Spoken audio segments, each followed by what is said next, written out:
Hello dear students, welcome to my YouTube channel dear classes. आइए आज हम आपको क्लास 10th की साइंस पढ़ाते हैं। साइंस में आपका टॉपिक होगा विद्युत, जिसको हम बोलते हैं इलेक्ट्रिसिटी। इसमें सबसे पहले तो आपको जो चालक, अचालक और अर्धचालक क्या होते हैं उनके बारे में बताएंगे। सबसे पहले चालक क्या होते हैं। चालक वे पदार्थ होते हैं जिनमें आवेश का प्रवाह आसानी से होता है, उसे हम क्या कहते हैं, चालक। चालक को हिंदी में क्या कहते हैं, और चालक इंग्लिश में क्या बोलते हैं उसको, बोलो, कंडक्टर क्या कहते हैं। और एक होता है अचालक, क्या होता है, अचालक। अचालक को क्या बोलते हैं, इंसुलेटर, क्या बोलते हैं, इंसुलेटर। और एक होता है तीसरा अर्धचालक, क्या होता है, अर्ध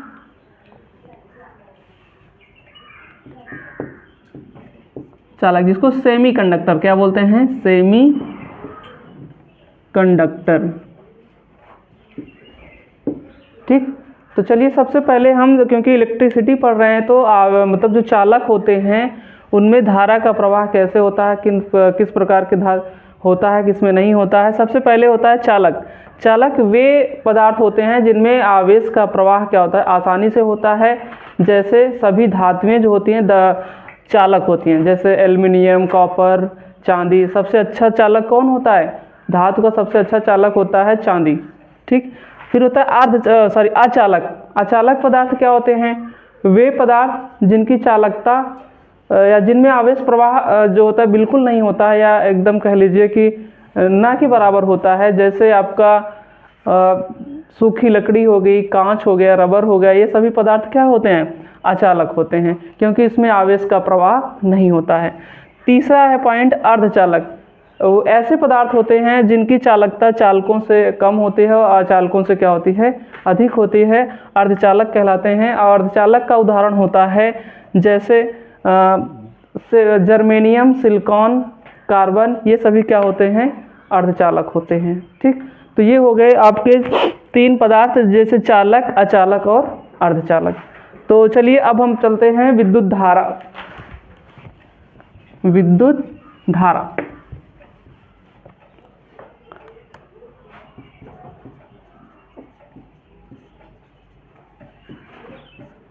इलेक्ट्रिक करंट क्या होता है इसका इंग्लिश, इलेक्ट्रिक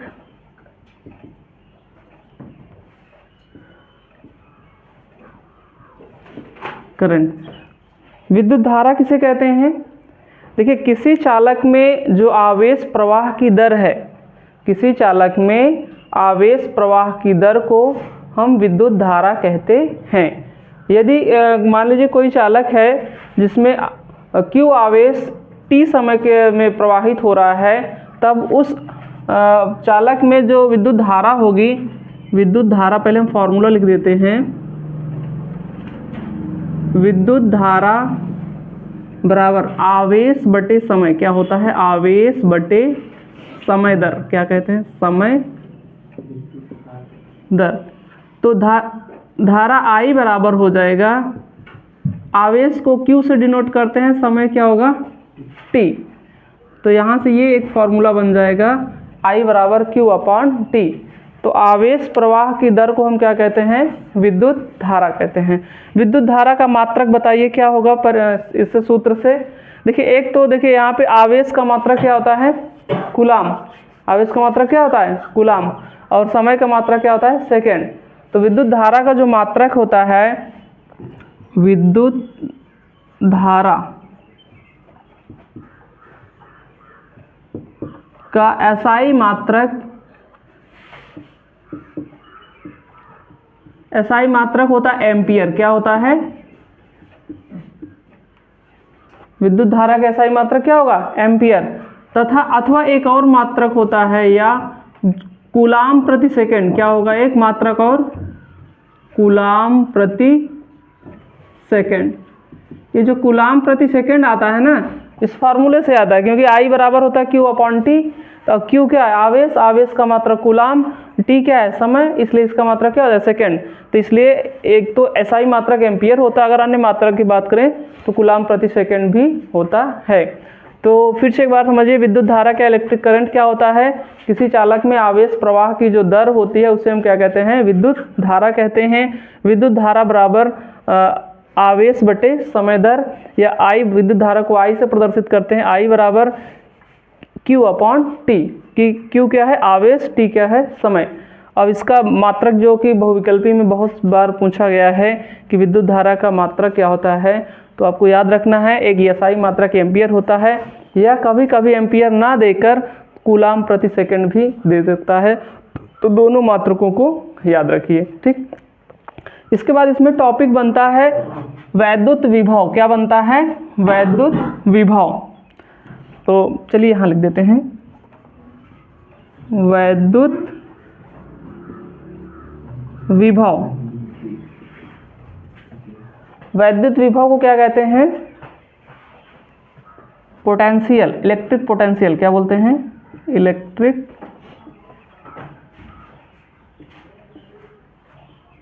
पोटेंशियल। वैद्युत विभव कहते हैं, किसे कहते हैं? चलिए आप लोग थोड़ा बहुत अगर जानते हो तो बताएं, वैद्युत विभव किसे कहते हैं? देखिए, नहीं पता चल, देखिए कि इसमें ये होता है, किसी एकांक आवेश को, ठीक, एकांक आवेश को अनंत से वैद्युत क्षेत्र के भीतर किसी बिंदु तक लाने में जो किया गया कार्य है उसे हम क्या कहते हैं? वैद्युत विभव कहते हैं। फिर से एकदम ध्यान से सुनिए, एकांक आवेश को अनंत से वैद्युत क्षेत्र के भीतर किसी बिंदु तक लाने में जो किया गया कार्य है उसे हम क्या कहते हैं? वैद्युत विभव कहते हैं। वैद्युत विभव का फार्मूला होता है V बराबर W upon Q not. V बराबर क्या होता है? W अपॉन Q नॉट, ठीक। तो इसका परिभाषा याद रखना है, फॉर्मूला याद रखना है, इस पे न्यूमेरिकल भी इस पे लगता है। तो V बराबर W upon Q not. V क्या है? विभव, W क्या है? कार्य।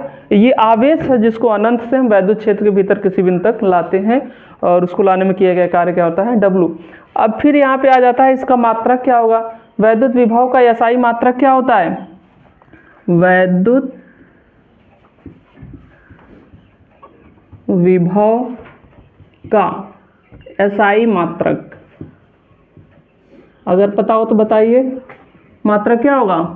वोल्ट होता है। क्या होता है? वोल्ट। अच्छा, वोल्ट के अलावा इसमें एक और मात्रक हो सकता है, बताएंगे क्या होगा? बताइए। वोल्ट अथवा, देखिए यहाँ पे W क्या है? कार्य। Q क्या है? आवेश। कार्य का मात्रक क्या होता है? जूल। आवेश का मात्रक क्या होता है? कूलाम। तो एक और मात्रक हो जाएगा जूल प्रति कूलाम। क्या होगा? जूल प्रति कूलाम, ठीक। तो सबसे पहले देखिए, परिभाषा हम यहाँ पे लिख नहीं रहे हैं, उसको आप लोग, मैं जो बोल रहा हूँ उसको ध्यान से सुनिए और उसके उसी से आप याद हो जाएगा, आपको याद हो जाएगा। देखिए, वैद्युत विभव किसी एकांक या एकांक आवेश को अनंत से वैद्युत क्षेत्र के भीतर किसी बिंदु तक लाने में किए गए कार्य को उस बिंदु पर हम क्या कहते हैं? वैद्युत विभव कहते हैं। या विभव V बराबर होता है W अपॉन Q नॉट। और वैद्युत विभव का जो SI मात्रक होता है वो वोल्ट होता है। एक SI मात्रक वोल्ट है। अगर हम फार्मूले से एक मात्रक चाहें तो ये देखिए, W कार्य है, आवेश क्या है? मतलब कार्य का मात्रक जूल हो जाएगा, आवेश का मात्रक क्या हो जाएगा? कूलाम। तो इस प्रकार से वोल्ट अथवा जूल प्रति कूलाम। कभी कभी क्या होता है, अब वोल्ट आप सारे बच्चे ज़्यादातर वोल्ट जानते रहते हैं और ऑप्शन में दे दिए जूल प्रति कूलाम, तो अब पता ही नहीं होगा, इसलिए इसको भी जानते रहिए, फॉर्मूले से भी एक मात्रक होता है, ठीक। अब इसी में एक होता है वैद्युत विभवांतर। क्या होता है? वैद्युत विभवांतर। देखिए, वैद्युत विभवांतर। वैद्युत विभवांतर क्या होता है? देखिए, वैद्युत विभव के ही जैसा होता है, बस उसमें आवेश को अनंत से लाते हैं। इसमें क्या होता है? एकांक आवेश को एक वैद्युत क्षेत्र के भीतर एक बिंदु से दूसरे बिंदु तक ले जाने में जितना कार्य करना पड़ता है उस बिंदु पर वो क्या कहलाता है? वैद्युत विभव कहलाता है। फॉर्मूला वही होगा, जैसे इसमें मान लीजिए दो बिंदु हैं वैद्युत क्षेत्र के भीतर A और B, और उनको ले जाने में किया गया कार्य W है, तो इसको लिखते हैं VA minus VB equal to W upon Q0। देखिए दोनों की परिभाषा में थोड़ा सा डिफरेंस है।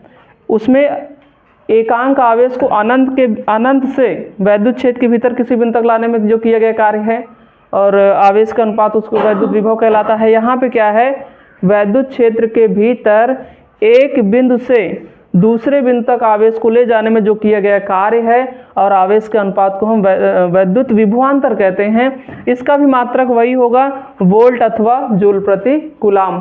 ठीक, पर देखिए फार्मूले में थोड़ा सा डिफरेंस है, और ये तो जूल प्रति कूलाम वही रहेगा और वोल्ट भी वही रहेगा। ठीक, चलिए इसके अब ये तो विभवांतर हो गया, विभव हो गया और वैद्युत धारा हो गया। इसके बाद इसमें एक आता है ओम का नियम। क्या आता है? ओम का नियम। ठीक, उसके पहले हम प्रतिरोध पढ़ा देते हैं। क्या पढ़ा देते हैं? प्रतिरोध को इंग्लिश में रेजिस्टेंस बोलते हैं। क्या बोलते हैं? रेजिस्टेंस। प्रतिरोध, ये भी बहुत इंपॉर्टेंट सवाल है। जैसे चालक में जो धारा प्रवाह के मार्ग में अवरोध उत्पन्न करते हैं उन्हें हम क्या कहते हैं? वैद्युत प्रतिरोध कहते हैं। किसी चालक में धारा प्रवाह के मार्ग में जो अवरोध उत्पन्न करते हैं उसको हम क्या कहते हैं? वैद्युत प्रतिरोध कहते हैं। जो प्रतिरोध होता है वो धारा के अनुक्रमानुपाती होता है। ठीक, या R बराबर क्या होता है? V upon I। R बराबर क्या होता है? V upon I।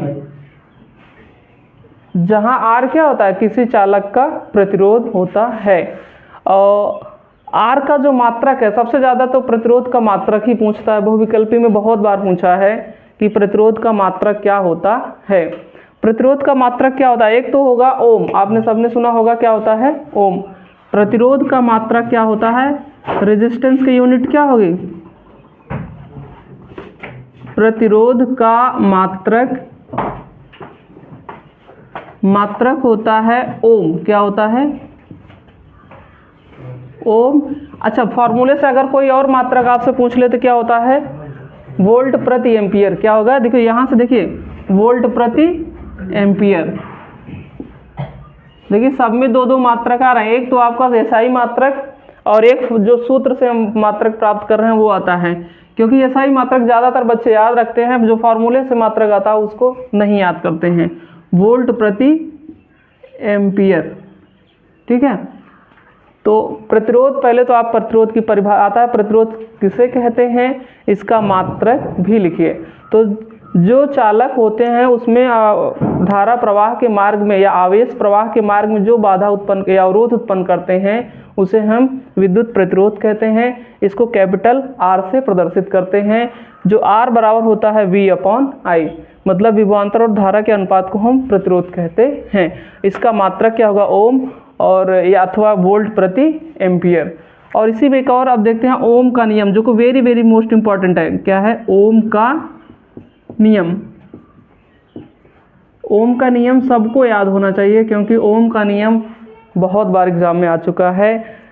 और इसका स्टेटमेंट आपको ध्यान से सुनना है। यदि किसी चालक की भौतिक अवस्थाएं क्या होती हैं? जैसे लंबाई, ताप, दाब, आयतन, ये सभी क्या होती हैं? चालक की भौतिक अवस्थाएं। यदि इसमें कोई परिवर्तन ना किया जाए तो चालक के सिरों के बीच आरोपित विभवांतर उसमें प्रवाहित धारा I के क्या होता है? अनुक्रमानुपाती होता है। एक बार फिर से मैं स्टेटमेंट दोहरा रहा हूँ।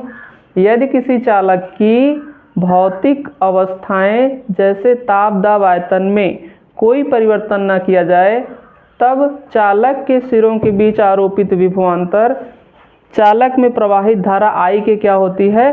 अनुक्रमानुपाती होती है। अर्थात V प्रोपोर्शनल क्या होता है? I। ठीक है, यही याद रखना है। चालक के सिरों के बीच आरोपित विभवांतर उसमें प्रवाहित धारा I के क्या होता है? अनुक्रमानुपाती होता है। अर्थात V, या हम अनुक्रमानुपाती चिन्ह हटा के कांस्टेंट लगाते हैं R। ठीक, या V बराबर, इसको हम ऐसे लिख सकते I इंटू आर, जहाँ R क्या है, अनुक्रमानुपाती नियतांक है, जिसे हम चालक का क्या कहते हैं, प्रतिरोध कहते हैं। ठीक, और जो ग्राफ होता है ओम के नियम का, वो हमेशा सीधी रेखा होती है। कैसी रेखा होती है? सीधी रेखा। विभव और धारा के बीच में जो ग्राफ होता है वो कैसा होता है? सरल रेखा होता है। कैसे होता है? Straight line. कभी कभी बहुविकल्पी में एक बार पूछा गया था कि जो ओम के नियम का ग्राफ है वो कैसा होता है? वक्र होता है, सीधी रेखा होता है, या दोनों होता है, या इनमें से कोई नहीं होता है? तो हमेशा याद रखिए, जब ओम के नियम का जो ग्राफ होता है वो हमेशा सीधी रेखा में होता है, क्योंकि धारा और वोल्टेज हमेशा समय लगातार आपस, जब धारा में बदलाव होगा तो निश्चित रूप से वोल्टेज में भी क्या होता है? बदलाव होता है उतना ही, क्योंकि दोनों अनुक्रमानुपाती हैं। अगर 1 एम्पियर का इसमें बदलाव हो रहा है तो उसी के अनुक्रमानुपाती विभवांतर में भी क्या होता है? बदलाव होता है। ठीक, इस तरह से ओम का नियम वेरी वेरी मोस्ट इम्पॉर्टेंट है, इसको सभी बच्चों को याद होना चाहिए। ठीक है, देखिए, hello dear students, welcome to my YouTube channel dear classes. आज हम उसी प्रतिरोधों का संयोजन पढ़ाएंगे साइंस में। कल पिछली वीडियो में आपने पढ़ा था वैद्युत विभव, वैद्युत धारा, विभवांतर, ओम का नियम और वैद्युत प्रतिरोध भी पढ़ाया था। तो आज हम पढ़ाएंगे प्रतिरोधों का संयोजन। प्रतिरोधों का संयोजन कितने प्रकार से किया जाता है? प्रतिरोधों का संयोजन 2 प्रकार से किया जाता है। कितने प्रकार से? 2 प्रकार से। पहला होता है श्रेणी क्रम संयोजन, जिसको सीरीज कॉम्बिनेशन कहते हैं। श्रेणी क्रम संयोजन, ये कैसा? Series combination. दूसरा होता है समांतर क्रम संयोजन। क्या होता है? समांतर क्रम संयोजन। ठीक, चलिए दोनों के बारे में हम पहले पढ़ते हैं। पहला है श्रेणी क्रम संयोजन। देखिए, इसका चित्र आपको पता होना चाहिए, क्योंकि जब इससे रिलेटेड जब फार्मूले आपको पता होने चाहिए, क्योंकि इसका न्यूमेरिकल इससे रिलेटेड ज़्यादातर क्वेश्चन पूछे जाते हैं। तो पहला हम पढ़ते हैं श्रेणी क्रम संयोजन। क्या पढ़ते हैं? श्रेणी क्रम संयोजन। देखिए, श्रेणी क्रम संयोजन क्या होता है? सबसे पहले इसका चित्र देखिए, एक जैसे मान लीजिए 2-3 रेजिस्टेंस ले लेते हैं, इनको हम ऐसे श्रेणी क्रम में जोड़ देते हैं। ठीक, ये R1 हो गया, R2 और ये क्या हो गया? R3, और ये प्लस और इधर माइनस। धारा हमेशा प्लस मतलब धन सिरे से ऋण सिरे की ओर चलती है। ये I हो गया और यहाँ भी I। ठीक, यहाँ पे वोल्टेज क्या हो जाएगा? V। ठीक, अब देखिए, इसके सिरों के बीच विभवांतर V1 होगा, इसके V2 होगा और इसमें क्या होगा? V3 होगा। देखिए, इसमें पहले तो इसकी परिभाषा कैसी होती है? श्रेणी क्रम संयोजन कैसे होता है? देखिए, जब हम 2 से अधिक प्रतिरोध ले लें, पहले प्रतिरोध के दूसरे सिरे को दूसरे के पहले से, दूसरे के दूसरे को तीसरे के पहले से, इस प्रकार से जोड़ते चले जाते हैं, तो जो प्रतिरोधों का संयोजन प्राप्त होता है उसे हम क्या कहते हैं? श्रेणी क्रम संयोजन कहते हैं। ठीक, अगर मान लेते हैं कि 3 प्रतिरोध R1, R2, R3 हैं और इनको श्रेणी क्रम में जोड़ा गया है और इसमें प्रवाहित होने वाली धाराएं क्या हैं? I हैं, तब जो आपका होगा V बराबर V1 plus V2 plus V3। ठीक, क्योंकि जो वोल्टेज V है वो तीनों रेजिस्टेंसों में डिवाइड होगा। अब यहाँ से हम जानते हैं कि V बराबर क्या होता है? I into R। V1 बराबर होता है I इंटू R। V1 बराबर I इंटू R1। V2 बराबर होगा I इंटू R2 और V3 कितना हो जाएगा? I into R3। अब इन तीनों मानों को यहाँ पे क्या करते हैं? रख देते हैं। तो I इंटू R बराबर I into R1 plus I into R2 plus I into R3।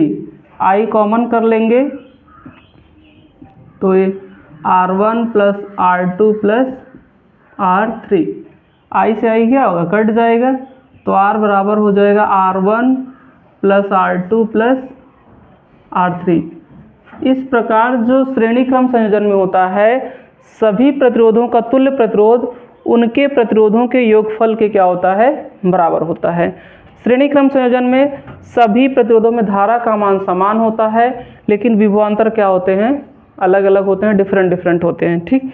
और जो तुल्य प्रतिरोध होता है, आर क्या होता है, इक्विवेलेंट रेजिस्टेंस, अर्थात तुल्य प्रतिरोध आर बराबर R1 plus R2 plus R3। फिर दूसरा होता है समांतर क्रम संयोजन। क्या होता है, इसको इरेज कर देते हैं, ठीक, इसको क्लियर है ना। दूसरा हम लिखेंगे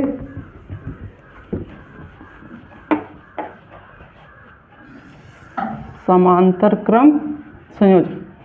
चलिए देखिए इसको कैसे समझिए, इसको हम बोलते हैं पैरेलल कॉम्बिनेशन समांतर क्रम संयोजन। देखिए इसको कैसे जोड़ते, पहले तो चित्र आप समझ लीजिए,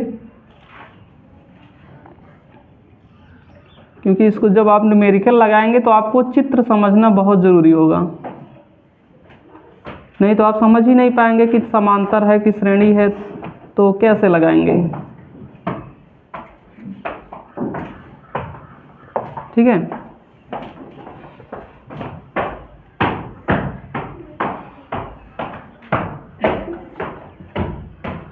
ये ए बी, ये R1 R2 R3, यहाँ V होगा प्लस माइनस, ये धारा प्रवाहित कर देंगे, ठीक। इस तरह का जो कॉम्बिनेशन आपको दिखेगा एक ऐसा समांतर क्रम संयोजन होगा, ठीक है। यहाँ पे ध्यान रखना, इसमें धाराएं अलग अलग प्रवाहित होती हैं, I1 I2 और ये क्या होती है, I3।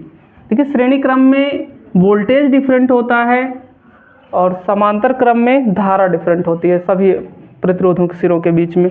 तो इसमें भी मान लेते हैं कि तीन प्रतिरोध R1 R2, पहले तो परिभाषा इसको समझ लीजिए, जब हम दो या दो से अधिक प्रतिरोध लेते हैं, सभी प्रतिरोधों के पहले सिरों को एक बिंदु से और दूसरे सिरों को किसी अन्य बिंदु से जोड़ देते हैं और उन सिरों के बैटरी के साथ जोड़ दिया जाता है, तो इस प्रकार का जो संयोजन होता है उसको हम समांतर क्रम संयोजन कहते हैं। अब देखिए समांतर क्रम संयोजन, अब इसमें जो I बराबर जो होती है वो I1 plus I2 plus I3। देखिए वहाँ पे मैंने क्या लिखा था, V बराबर V1 plus V2 plus V3, और यहाँ पे क्या होगा, I बराबर I1 plus I2 plus I3, क्योंकि ये जो धारा है तीनों रेजिस्टेंसों में क्या होती है, डिवाइड हो जाती है। अब हम जानते हैं कि I बराबर क्या होगा, V बटे R1, ठीक।